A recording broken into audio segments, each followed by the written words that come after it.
Դե ինչ, Hello-Bit-ի մասով ուզում եմ ըստ էության ամփոփել այն, ինչ հանգստյան օրերին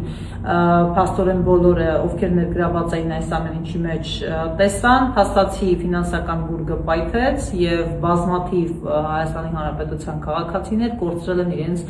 գումարները։ Այս պահի դրությամբ արդեն իսկ ոստիկանությունից եւ քննչական կոմիտեից ստացված տվյալների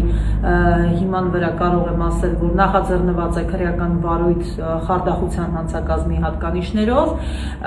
եւ բնականաբար բազմաթիվ մարդիկ շարունակելու են դիմել։ Իդեպ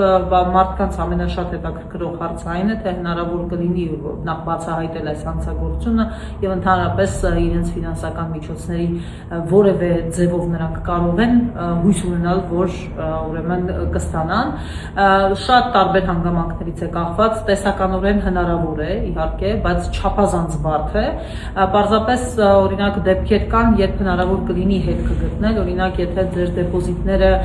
կատարել եք որևէ միջազգային, օրինակ առևտրային հարթակում, այսինքն օրինակ Binance-ում եք դա արել, Kraken-ում եք արել կամ որևէ այլ նմանատիպ տեղ եք մուտքագրել, ապա հնարավորություն ավելի հեշտ կլինի տրանզակցիաների միջոցով ըստ էության գտնել հետքը, բայց կամ, չգիտեմ, կանխիկ եք փոխանցել, այդպիսի մարդիկ կային ասում էին, ըստ դեպքում հնարավորություն կլինի դա անելու։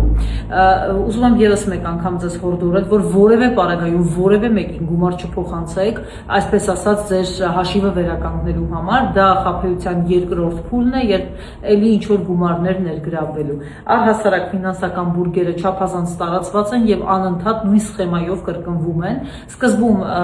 ներգրավում են մարդկանց, ում խոստանում են եկամտաբերություն, 30%, 50% կախված նրանից, թե այդ մարդը ինչքան էլի մարդ կբերի եւ ծաղկման փուլում մարդիկ սկսում են ակտիվ գովազդել, որ իրենք գումար են աշխատել, խորհուրդ են տալիս իրենց մտերիմներին ու հետո տեղի ունենում այն, ինչ տեղի ունեցավ Hello-Bit-ի հետ։ Այս պահին էլ անգամ ընդմիջում չտալով այդպիսի մարդիկ շարունակում են այդպիսի ըստ էության բուրգերի գովազդը։ Հարգելի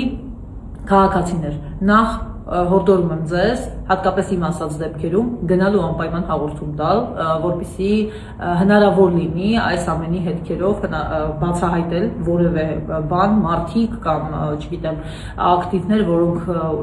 որոնց հաշիվներին այդ գումարները փոխանցված են, եւ երկրորդ եւս մեկ անգամ խնդրում եմ ձեզ զերծ մնալ նմանատիպ բաներից։ Եվ եթե ինչ որ մի տեղ կասկածում եք, ձեզ ասում են ներդրեք կամ ոչ, գոնե զանգահարեք, չգիտեմ, ոստիկանության կիբերհանցագործությունների վարչություն եւ հարցրեք, նրանք գոնե հետևում են այդպիսի բաներին եւ ձեզ կարող են ասել դա խաբեություն է, գոնե թե ոչ, թե կարող եք, չգիտեմ, ձեր գումարները ներդնել։